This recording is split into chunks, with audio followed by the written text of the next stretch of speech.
All right, what's going on, Buff Nation? Hope you guys are having a great Friday. Hopefully, a lot of y'all were able to catch at least some of the DNVR show that was going on today. But me as and Russ, we wanted to hop on today, talk a little bit of the latest Buffs news. If you haven't subscribed to Russ and Buffs News Weekly, go ahead and do that, please. How are you doing, Russ? How many subs are you at right now? We're at 315. We almost doubled over last weekend. So it was a big weekend for us. Dude, let's go, man. Yeah. I love it. Want to give a quick shout out to Outsider Sports that's in the building. Pog LLC. He's glad we're going to be able to stop talking about Bishop Thomas, and I guess this will probably be the last time that we do. But I guess I just had to bust this out one last time. It was fun while it lasted. Hey, Bishop Thomas. I thought you were the team clown, the funniest guy on the team.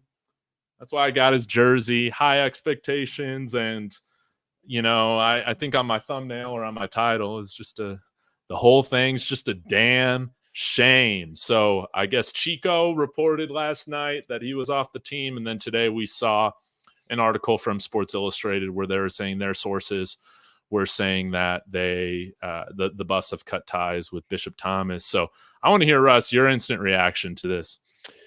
well, at first, it kind of made sense. Then today, listening to the DNVR one, and getting to hear kind of the inside from Neely, his big thing, which I kind of agree with, was I think the news coming out right now that he's off the team is not news at all, because Neely said that he's never been back on the team and somebody made a mistake on the spring roster, still listing him. And so, I didn't catch that. yeah, he was talking about that, about how, the Amazon documentary said he's been suspended indefinitely. Right. And Neely said that that's literally exactly what's going on. Bishop, I guess, is still around the university. He's still around the team, but not officially a part of it. Could there ever be a chance of him reconciling? Technically, it's not 0%, but I'm going to assume it's about, 1% chance that he comes back. Just because it sounds like him and Coach Prime just did not see eye to eye on a lot of things. And Zion, I would agree. We're technically doing the clickbait, which Neil even said, like, we need to stop with the clickbait for the kid. But definitely what Chico posted last night. Now this article coming out. People are definitely piggybacking off of this news that I don't even know if it really is news. Like when it came out, I was like, yeah, that's probably what I thought. Yeah, I kind of see this as, he was indefinitely suspended. And I feel like especially with what Sports Illustrated was reporting, that according to his sources, like he is no longer on the team. It seems like that suspension has turned into it being more finite, as like, hey, the door is kind of closed on it. So I think it's kind of at the final chapter. I would imagine that Bishop moving on here, do you think he has much of a college football future? I would imagine that. You're coming here. Bishop had just as much opportunity as anybody else with this defense to really create a starting spot for themselves in a pretty weak defensive line this past year. Failed to seize that opportunity, and maybe JUCO ball is maybe his next route. What do you think? Well, I think, when it comes to the player, he was great. Like he started to do, like he was one of the few bright spots on that defense early in the season. The TCU game, he made some plays. He made the special teams play, where he made that huge hit. So he had upside. It's the off the field stuff that just ruined him. I'm wondering truly if Bishop was not able to kind of fix the off the field stuff in order to play football, I'm wondering if he really just has his heart in football still. And if that really is something he wants to do, which again, it doesn't have to be. Sports do not define you as a person. And if Bishop's thoughts are, I want to do my own thing, which it sounds like, that's part of it. I think that's probably what's going to happen. My guess is he's still going to have his scholarship probably available to him. Usually when this stuff happens, the player kind of has the option. If they're not on the football team, they can still stay around. They'll honor the scholarship in most cases. I don't know if Gotcha. that's the case. It sounds like, again, Neely said that Bishop is still around. He gets treatment from time to time in the training room.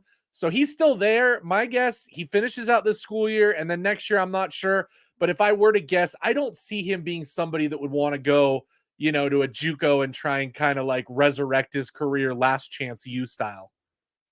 Yeah, it's and in case you guys aren't familiar with what happened with Bishop, it still stems from that indefinite suspension he was initially given last year, or I think he skipped an academic meeting. That's what they showed on the Prime Amazon series, as well as I'll edit this so that it's a little bit more friendly. But when he was doing some sort of extra conditioning, as I think some sort of punishment or discipline, looked at the coach once he was correcting his form and said, "Who are you, my effing daddy?" And I imagine that didn't go across well at all. So I imagine that it's probably a multitude of things, or a combination of things, that would lead to a suspension, and then it seems like now an official dismissal from the team.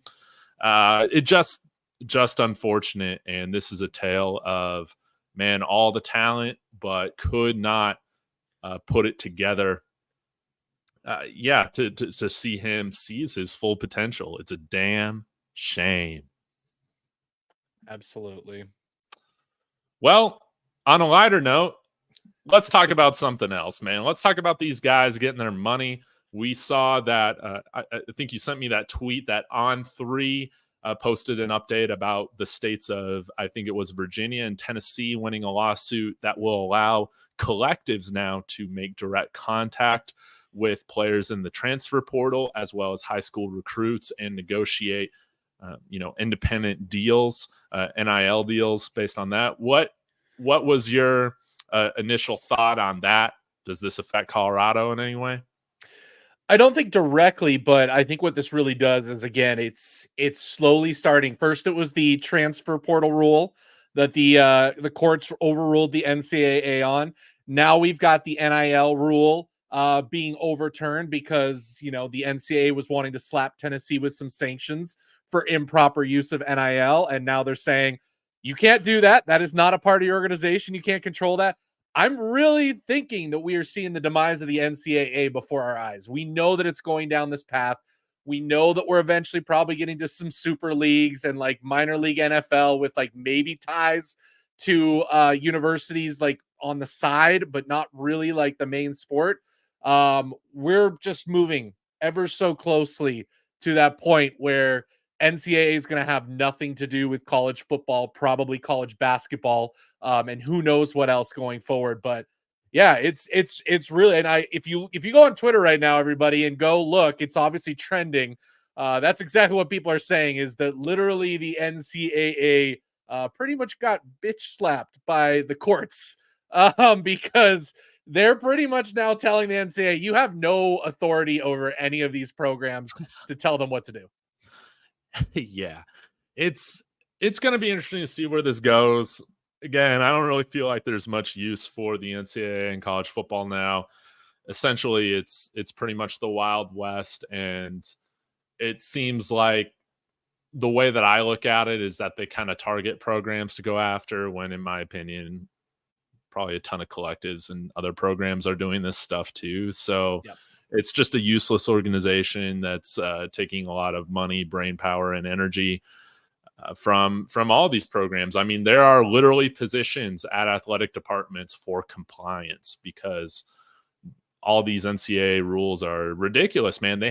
It's better for them, for programs, to employ people that can educate people about the rules, rather than having the people calling the shots in the athletic department and the coaches just being educated on what these rules are and then just moving on. I mean, it is ridiculous. And yeah, I would assume that you're going to see the NCAA fold at some point when it comes to being involved in college football. And then maybe we can get back to regionality when it comes with all these other non-revenue sports and conferences. I think that that's direction that I'd like to see it go. But I got a question for you, Russ. Like, you talked about a super league. What do you think about a like European soccer style relegation and elevation type of format for college football? What do you think about that? Or how do you see a super league structure kind of working?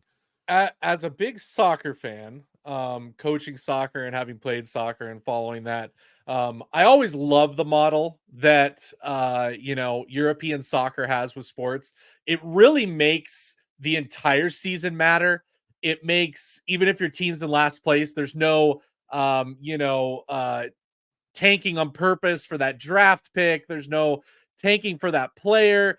On top of that, if a team gets bought out by some corporation and has a $1 million takeover, all of a sudden they have a chance to compete. I'm thinking that might be a good way, because I think what's going to happen is you're going to have some teams that are going to be frustrated because they're going to be on the outside looking in. We're already seeing that with the Pac-12, now the Pac-2. Those teams are, unfortunately, they're going to be in a decent shape next year because they're getting to rule all that money. But after that, like, I wouldn't want to be those teams or those institutions right now. Like, as far as we're concerned, they're on the outside looking in. If we do get to that point, they're going to be definitely teams that aren't even going to be looked at in that scenario.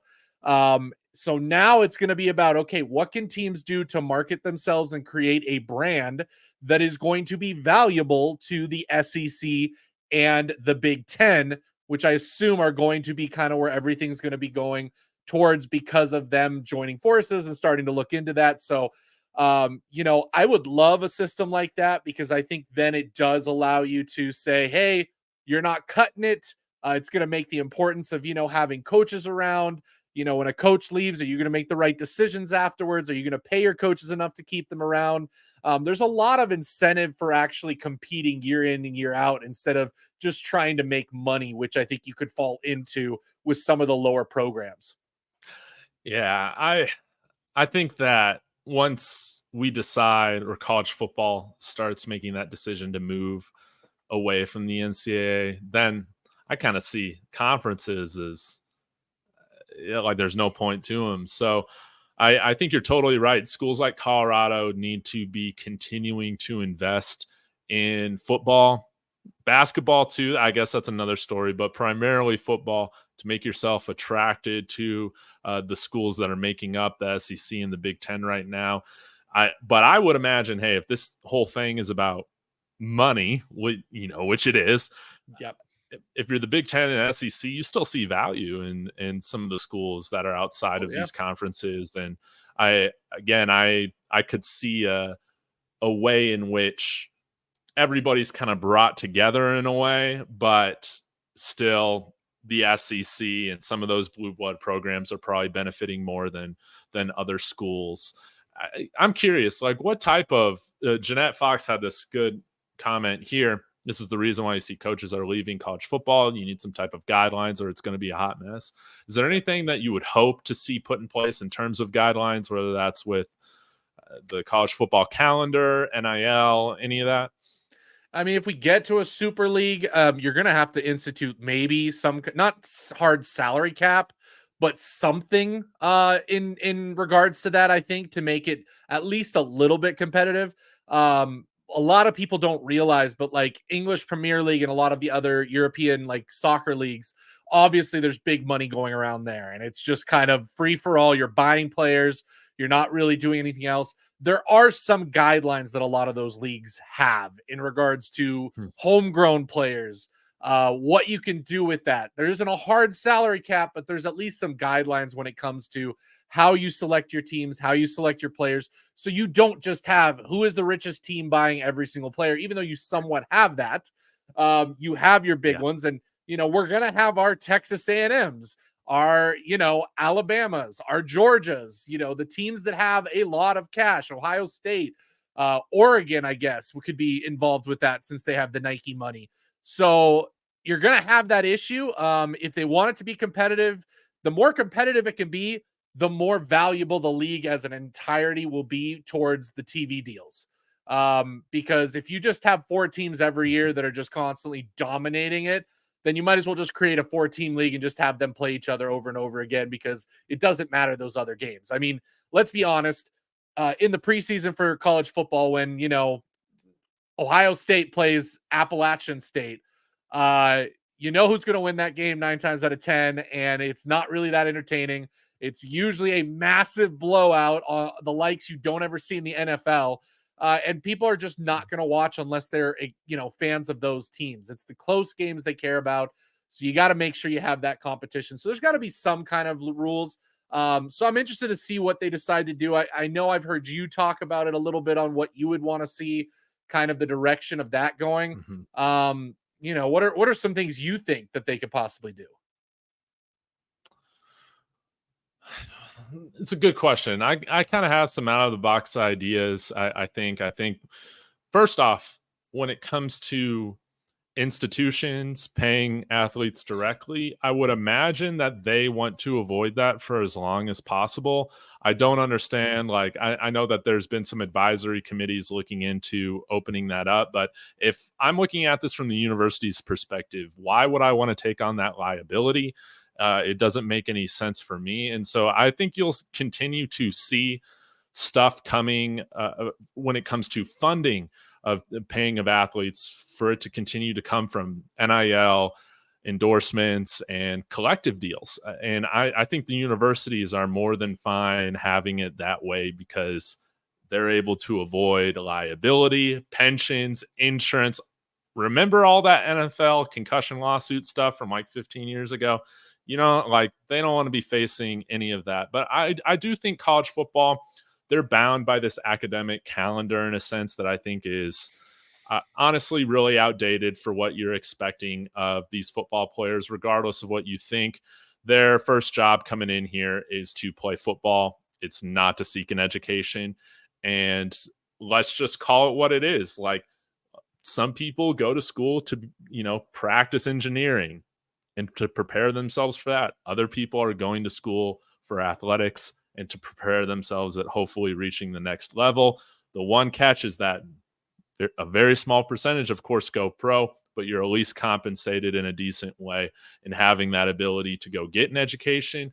But I think that it would be nice if college football removed the requirement for kids to take classes, and they kind of went in more of a major junior hockey type of format in Canada, where for every year you play major junior hockey, you earn yourself a full year of college education post-career. So you can have that benefit when you fully have the time to devote to it. You're not getting some watered down version of it. You're able to focus on what your main priority is each step of the way. I would like that, because then you're able to regulate the off season a little bit more, to where the transfer portal isn't opening up before bowl games and all of this stuff. And then you have coaches that are leaving late in the season before it's even wrapped up for certain teams, because they want to be there before the portal and recruiting period opens. You're able to kind of formalize the off season a little bit more, but because schools aren't wanting to assume liability and paying guys directly, I'd imagine they're able to work out, still this finite years of eligibility. Because then once you start signing contracts, and if guys were to play for colleges for 10 years or whatever, then those types of lawsuits saying like, hey, we are employees, we deserve pensions and benefits and all this stuff, then all that stuff comes out. But that's kind of how I think about how I like it structured. But I understand that's a total overhaul of a system. What do you think about that? Yeah, no, I love that idea. Thinking about the major junior kind of way of things in hockey actually makes sense, because it is, they have a certain age range that they're allowed to keep playing the sport. You can easily enforce an age maximum. Yes. So maybe we don't get, certain players, cough, Utah, Miami has the guy that's like 29 years old going Casey to like Thompson back at Oklahoma season. now. Yeah. Oh my gosh. Like, that is just laughable. At that point you should have a doctorate and be, on your way to becoming a full doctor. But, if we're going to take that out of it, yeah, put some limitations on how many years you get or age, maybe max out an age. Time the schedule so it's more like the NFL where you have free agency, you have periods that coaches can, get out of their contracts so that it doesn't put these kids in a bad spot where they're kind of screwed. Absolutely. I think there's a lot they can do with it. I think we're going to get there. The first steps I think is, and we're probably going to see it somewhat soon. You're probably going to get a, similar to the NFLPA, you'll get a players association that'll represent the players in this. You'll get obviously then a governing body that will try to come up with this. And it sounds like that may be the Big Ten and SEC, heads that are kind of looking at that. So we're definitely going down that path. It's happening more and more each day. Let's enjoy the ride as we can right now, because it's pretty much the Wild West when it comes to rules, and they just keep getting thrown out until somebody finally makes a decision. This is what we have to deal with for a little bit longer. Yeah, no doubt. And I think it's kind of funny because you look at how pro sports are functioning in the United States, where there's a salary cap, there's revenue sharing, like all this stuff. It's actually probably a little bit more like socialist than a lot of Americans want to admit, because it helps keep those lower teams still up there. Even if they're bad performing, they're still getting the same share that the high performing teams are getting in terms of revenue. But right now, like, I don't have too many issues with how college football functions in terms of pay and like the transfer portal. I think like having a free transfer too, like all that makes sense. I kind of like the idea that players do have, a lot of freedom with their movement. And I think that's one of the things that benefits college football. But obviously, if you're an employer, if you're somebody running a program, you want as much control as possible. But right now, I feel like college football is the purest example of capitalistic sports, which I think is, kind of funny. And I would like it to look different than the NFL. And that has me ask this question to you, Russ, being an English Premier League guy, a soccer guy, when it comes to players training in their academies, like once they get past primary school, all of that, is that kind of how it functions, more so like major junior hockey, where once they're teenagers being in these programs, they're primarily focusing on soccer, and then do some of them go back to secondary education or college after their career ends? How does that work when you're like 16 years old in one of these academies? That's probably where we don't want to go down that direction. It's funny you say that. My coaching partner back in Denver was from England. He had grown up in one of the English Premier League academies, West Ham United to be specific. And Okay. what happens is literally you turn 16, you get brought into the coach's office, and the coach determines, okay, are we signing you to a professional deal, or is your soccer career over? And it is a 16-year-old. I mean, just imagine being at 16 getting told, sorry, you're not good enough. You're done playing the sport for the rest of your life. And that's what happened to him. He said he was so depressed that he left the office, went straight to the pub, and drank for about a week straight. And that was the end. Those kids don't want to go to school at that point. Their life has been soccer from, 8, 9 years old until they're 16. It's all they know. And when that moment happens, it's usually never good. So they usually will start chasing other opportunities with soccer, maybe lower leagues in Europe, other places. But I don't want us to get to that point for sure. Yeah. Setting Are they up the given kids, some sort of like education credit or anything like that? I that don't they can think use? so, because you also got to remember in Europe, the university system is much different than ours.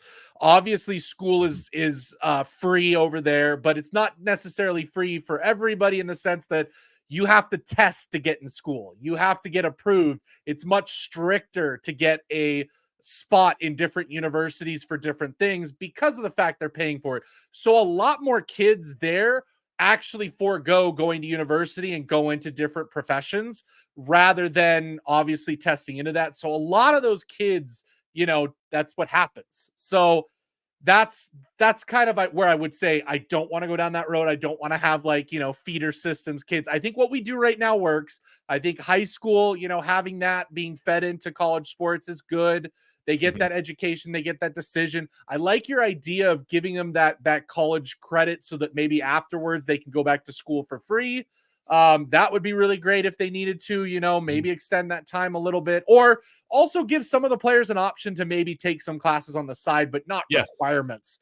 Right. I think that'd be great because when you're on the bottom of the depth chart, if you could go to school for free, I'm sure those players are like, yeah, it's fine. I know that I'm probably not going to the NFL. I'm a walk on, whatever that would look like. I'm sure that would be like practice squad players in the NFL, but I think that would probably be a better direction than really what is fully going on over in Europe, just because of that.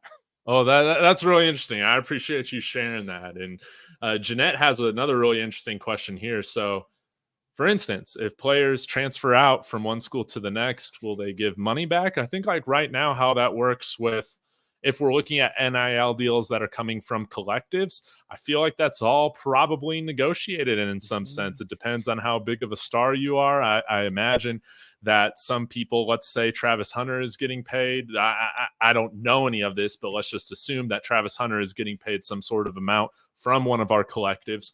I would imagine a signing bonus is negotiated, and all sorts of other different clauses where some players have to pay back certain things if they leave. Other players or agents might not just negotiate that anything after this date is no longer payable to the athlete or anything like that. Anything else on how you feel like some of these NIL deals are structured? I think it's a lot less structured than we think because we've kind of seen that already. Look at what happened in Florida with Jalen Rashada. Like, he did not get the agreement that they agreed to. They pulled the money. So it sounds like no actual contracts are being signed. They're almost like handshake deals. So in that case, once you receive that money, it's yours. I would never say like, oh, I made an agreement, I signed a contract, I give the money back. So again, I think that would be part of the future of this is we would have actually signed deals. They would probably be public information. You probably know how much players are getting, what's going on. That would all have to be public facing. Like right now, everything is kind of shady in the background. We have no idea what this looks like. We get little glimpses and hear things. The big one this week that I saw that I was kind of like, well, that just shows you that NIL is a lot crazier than you think, which is DeAndre Robinson. A guy that was looking at Colorado. He committed to Texas, showed up to Texas, gets out of his NLI, goes to Florida, and the next day he buys his parents a house. Like, what does that tell you about what happened there? That tells me that Florida, even after he committed to Texas, probably said, okay, you know what? We'll give you more money. Here, let's help you buy your mom a house if you come over here. And he's like, oh, I really like that. That's better than what I'm getting right now from Texas. Okay, get me out of my NLI and I'm going to go over to Florida and do it. Like, nothing against the young man, because I've said that. I'm glad they're getting their money. I'm glad that's happening. Like, but we need regulations to try and stop that, because that's not really fair for that to be happening behind the scenes. It should be a contract that protects both the player and the team, to where you can't just back out of your commitment, and the team can also not back out of your commitment on the other side. Yeah. A lot of this is done in secret, and we only kind of get the details if it ever comes out. But I think Jeanette's bringing up a point here that I want to hit on, that you're kind of hitting on too, Russ, is like, yes, we know that Travis has brand deals, but there's a lot of this stuff that goes on behind the scenes that, in my opinion, is never released, that we don't have knowledge to. Again, you follow some of our players on Instagram. They're living in places 3 times my rent right now, and I don't see them having any brand deals. We can say what's publicized like we know of, but I would assume that if these collectives are giving money to second, third stringers, Travis is going to want a piece of that too. I would, coming from the collective, and I would assume other people are. But again, that's my opinion, and that's all speculation. Yep. But yeah, you bring up a great point. How right now, how this thing is set up, it's set up to where there's potential for a lot of fraud, a lot of people not following through with what they promise. And then that's why you get all these certain deals with, like you said, Jalen Rashada trying to get out of there with Florida because all of a sudden the money is not promised. It's not coming up here. And I think some sort of formalization with that process would be helpful. To me, it also seems like, I don't know. Like I guess some of the top guys in college football right now have agents, but I feel like families, for the most part, are negotiating these deals as well. And who knows if they're even talking with lawyers or anything like that too. So it just leaves a lot of opportunity for people to get hurt and taken advantage of. And that's I guess the one thing about NIL that I don't really like about how it's unregulated right now. Yeah, they Yeah. definitely need some kind of player association to help out parents, to maybe help them take some literacy courses. Like Coach Prime, really great, example. He brought in some financial coaches to the team to talk to the players. That's real smart. I'm sure a lot of the teams do, but I'm sure there are teams that don't. The players need resources to know what to do, especially at that age. I'm sorry, that's even worse. Like, you see rookies in the NFL blowing their money and going broke. I can only imagine what an 18-year-old who gets $100,000 check is going to do with that money. And unfortunately, we see it because, the kids are already driving around in, Hellcats. And it's like, okay, well, that's great. I'm happy for you. But is that the smartest decision right now for you without, the future really guaranteed? Like, how much money are you actually getting? How long is it going to last? If somebody handed me $1 million right now, I could probably live off that $1 million the rest of my life. But I'm also an adult who has, a background in finance, has done a lot of stuff with that. I would feel comfortable doing that. If you gave me $1 million as an 18-year-old, I would think that one is a lot of money and I could just spend it however I want and it'd never run out. I don't want to see that from these kids. So we need something. Yes. But I think, the universities, they're going to try and avoid disclosing as much detail as possible when it comes to these things, because if it's ever reported or required that you have to report what every player is earning and yada, yada, yada, then the values of the contracts only go up more and more and more, which, again, I feel like that's why they're going to try to avoid any sort of involvement in compensation for as long as possible. Russ, I want to ask you about this, though. We've talked a little bit about some of these European academies getting these players trained up.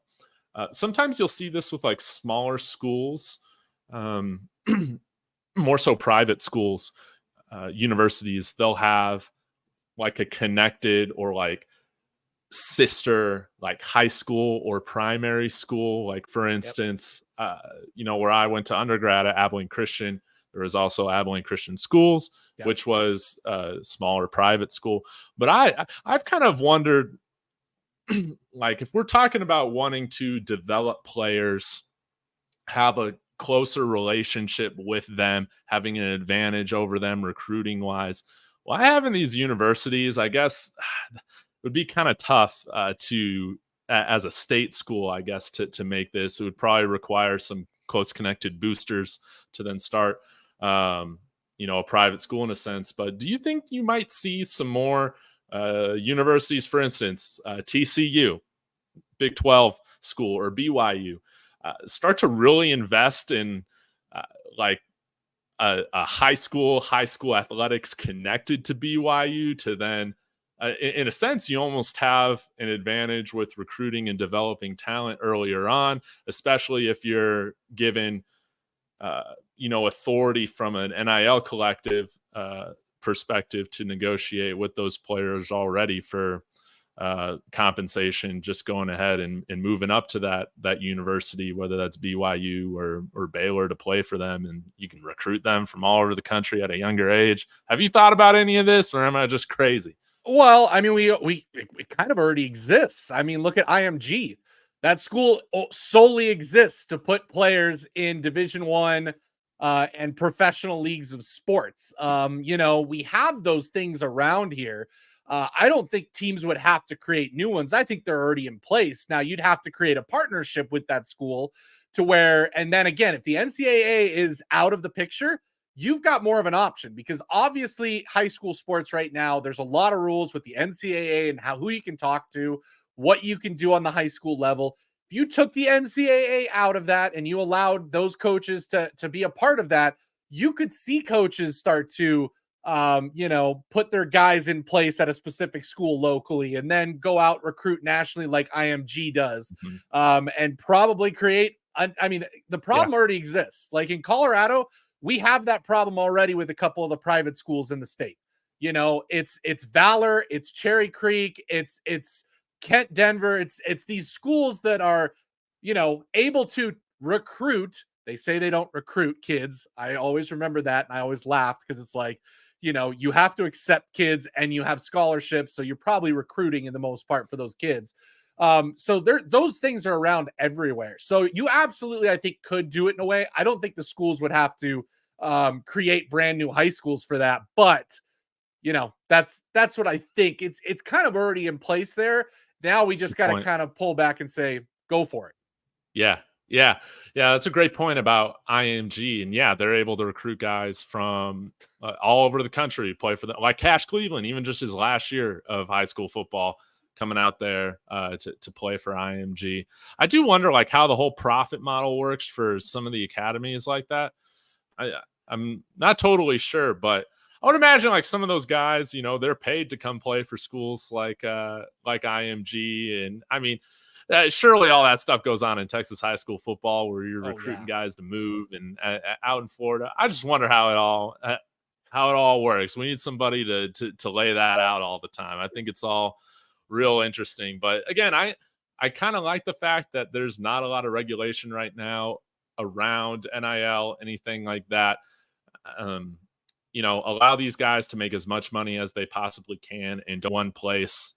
If that's not stipulated, man, I don't have an issue with that. Just like you and I will leave our current jobs for a higher offering job, at the first offer, these players should have the ability to do that too. So it's going to be an interesting, I think, like 5 years or so. Do you see anybody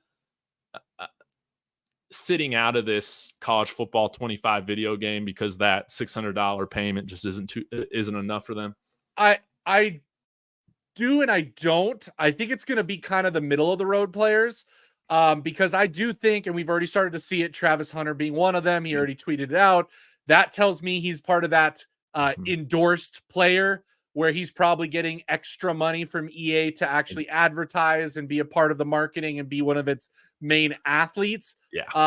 I think you're going to have players like that. I think they're going to be players below that think that they are worth more than $600, but who EA think are not worth the marketing money to put into them. I saw something interesting yesterday. I think it was Tyler Columbus, one of the Broncos guys is now in the media, saying how much they got for Madden. I had no idea that every player 10K. Got 10 grand, 10K for being in Madden. Now, the problem with that I wanted to like tweet at him and say was there's 32 teams. In college football, there is 134 teams, and there is bigger rosters than the NFL. So we're talking about a lot more players. And this is the first year of the game. They got to make sure that it sells well. I know it will. Everybody's excited about it. But if the game comes out and ends up being bad, like that's not good for EA. They've got to make their money this first year so they can say, okay, this is a moneymaker. Let's up the amount that we give to the players next time, because maybe the players start seeing, oh, it's the highest selling video game of all time. We want a bigger chunk of that, whatever that looks like. So I don't think we'll see too many, but I definitely think there might be that small in between that thinks they're that more valuable than they are, but less than what EA values them at. I don't know. I think a little bit. Totally. And yeah, Tyler's leaving this out too, that I would assume all the likeness is at the Madden level that's negotiated by the Players Association. Yep. So that's another thing that college football currently players don't have any sort of union to negotiate on the behalf of all the players. And that's why if I'm Travis Hunter or if I'm one of these other top athletes in college football, that $600 isn't enough. If I'm Quinn Ewers and Arch Manning, that $600 is not enough, and you're not going to sell nearly as many copies if those guys aren't in the game. So everything is negotiable right now without a union and without regulation. I think it serves to benefit the player the most. Look what happened with the jerseys this year. I mean, Travis and Shador and Shiloh opted out of the NIL Nike jerseys and got their own like side deals to sell jerseys for NIL, which are fine. I would have loved to have a Nike Travis Hunter or a Nike, Shador Sanders jersey. I still would to this day. But obviously they didn't get a big enough piece of the pie, thought they were more valuable, got that other jersey out there that I'm sure for whatever, I don't remember the brand that they used. It's like $10 cheaper than the other jerseys. It was, but they got probably a much larger cut of it in the end. And so, I think we'll see players start to do that. The ones who are marketable enough, Shador and Travis are the most marketable players in college football right now. They're the biggest household names. No matter what anybody says, they are up there in NIL valuation. It's just the way it is. I know everybody hates Colorado. They hate the everything that has to go for it, but it's just the truth. And so they have the leverage to do that. Not every athlete will have that leverage. So you do have that. And absolutely, they need a union. They need a player's rep. They need something sooner than later. And I think that's going to be the next shoe to drop, is some players are either going to put through a lawsuit or they're going to start the negotiations for a player union for college players outside of the NCAA. Yeah, we got that lawsuit going on right now, or I guess the lawsuit that was settled with the Dartmouth basketball players, if I remember correctly, but we haven't seen anything happen in a very long time regarding any of this at the FBS level, probably since Northwestern. I mean, man, when we were maybe in elementary or middle school, man. So it's been a while. But yeah, I would imagine a large lawsuit is on the horizon at some point. We can't go on, forever without it. But yeah, it's going to be very interesting to see what comes from the game. Hopefully FCS schools are added later on too. But my biggest one is just make sure it's not on that Madden engine, man. These players need to be moving so much more smoothly than how they do in that Madden game. I'm not a gamer, but I see the clips, and those players do not move naturally. It's crazy to me how bad they look in 2024, dude, on like a PlayStation 5, man. That's crazy. Do you play Madden? Yeah, I do a little bit. I haven't the last couple years because it has been so terrible and it has been the same game over and over again. That is my only worry with this, because they're using that Frostbite engine, but they also say it's not going to play the same as Madden because they've had more years to work with it. That still frustrates and concerns me. They're saying everything right now when it comes to that game. All of the details we've gotten in the last couple of days make me super excited for the game, make me really look forward to it. But I also, I still have that, it's the trauma, the PTSD of EA Sports and what they do to sports games. Like, they have a chance to be one of the best sports games ever in this NCAA.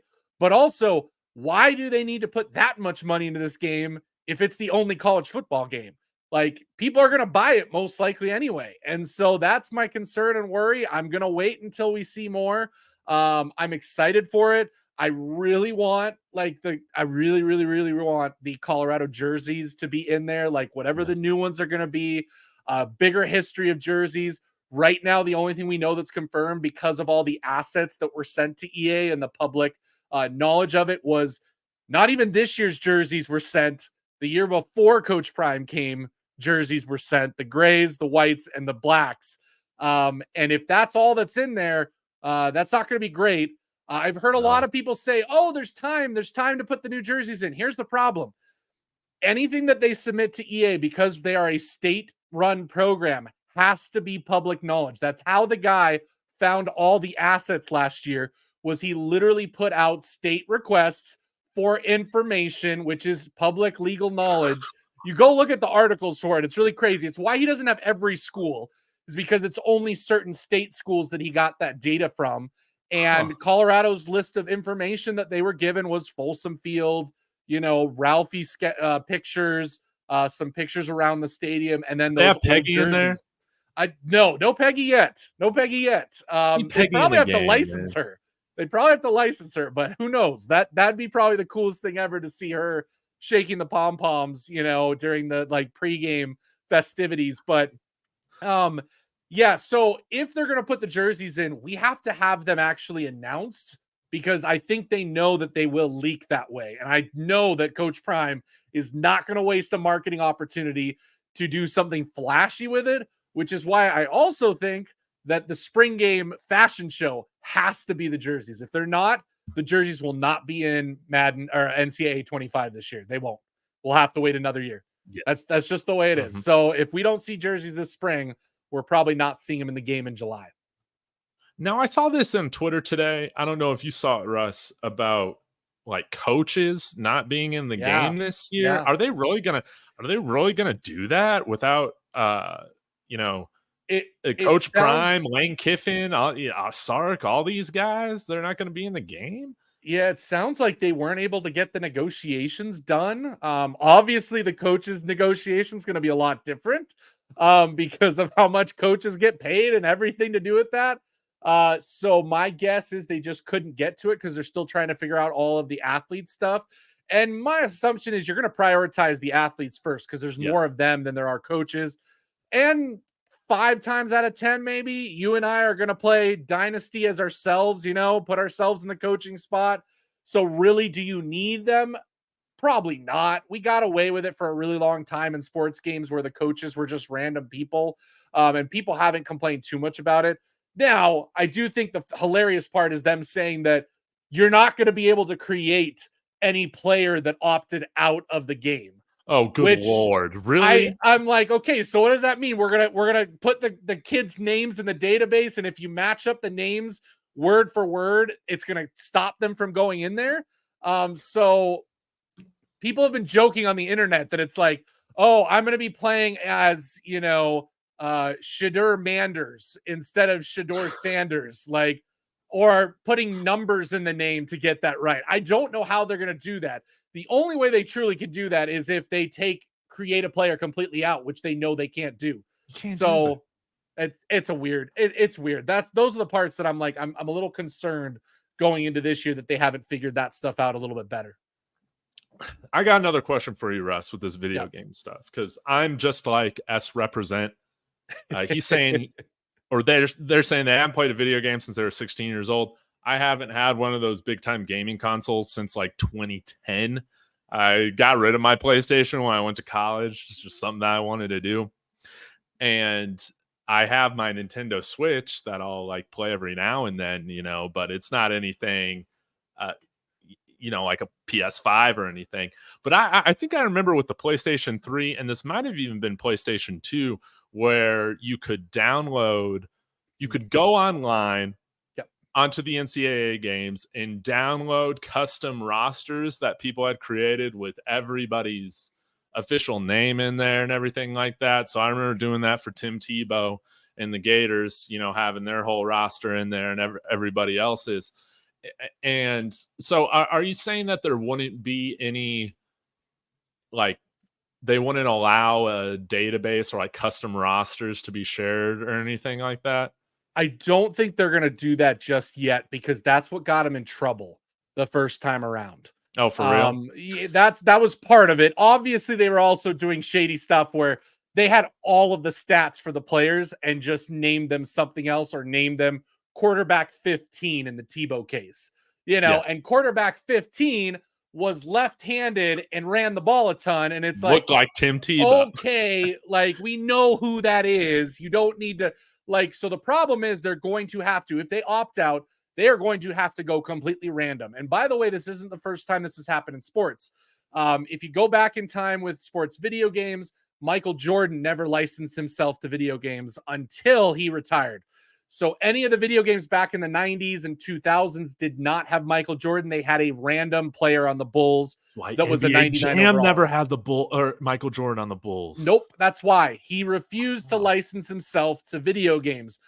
Barry Bonds refused to license himself into video games after a while. So the joke was, I can't remember his name. It was a white left fielder named Joe something in the MLB The Show games back in the early 2000 or late 2000s that was Barry Bonds. You knew it was Barry Bonds, but he was like, they made him completely look different. The other person that surprisingly had this issue, Bill Belichick, has also not allowed his likeness in video games. So the Patriots in all of the recent Madden games have just New England Patriot coach. That's who the coach is for the Patriots in that game. So it's happened before and they've gotten away with it. The problem was the NCAA games, they obviously did not do enough to differentiate those players from the real life ones because they use the same numbers. They use the same height. They use the same weight. They did everything the same and just didn't name them. So I don't think that's going to happen. However, if this game is on PC, now all bets are off because PC games are easily modded. They've been doing that to Madden for years. Well, not years, because it's only been a couple years that Madden's been back on PC. And we've seen what the modding community has done there, by the way. If you ever go look it up, the modders do a much better job than the actual developers for Madden do because they put a lot more detail and work into it. They've done some amazing things with mods that you have to go look at to see how realistic they can make Madden look. So that's really cool. Yeah, I'm going to have to do that. And then the second thing is that you probably don't realize, which I'm actually partially excited for with the new NCAA game. There is a thing called NCAA Revamped. It is a mod for the NCAA 14 video game, which was the last NCAA game. And these modders have been releasing updates to this with rosters and teams and jerseys. And oh yeah, I play NCAA. Do you have Revamped. to pay for it? Nope, it's completely free. You technically have to own a copy of NCAA 14 in order to download and play it. But you know, I'll just leave it at that. Other people can kind of get where that comes from. I will say NCAA 14 is a very expensive game if you want to get the actual like copy of it. I have 2 copies of it. It's like a couple $100 if you want to buy one of those because of how in demand they are because it ended. But go look it up because guess what?